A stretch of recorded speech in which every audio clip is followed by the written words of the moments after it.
ಮಧ್ಯದೊಳಗೆ ಬೆರೆಯುತ್ತಿಹ ಕರ್ನಾಟ ದೇಶದೊಳಿರುವ ಕಾಳಿಂಗನೆಂಬ ಗೊಲ್ಲನ ಪರಿಯ ನಿಂತು ಪೇಳ್ವೆನು.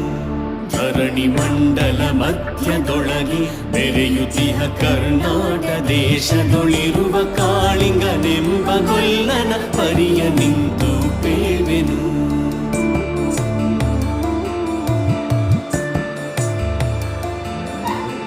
ಎಳೆಯ ಮಾವಿನ ಮರದ ಕೆಳಗೆ ಕೊಳಲನೂದುತ ಕೊಲ್ಲಗೌಡನು ಬಳಸಿನಿಂದ ತುರುಗಳನ್ನು ಬಳಿಗೆ ಕರೆದನು ಹರುಷದಿ.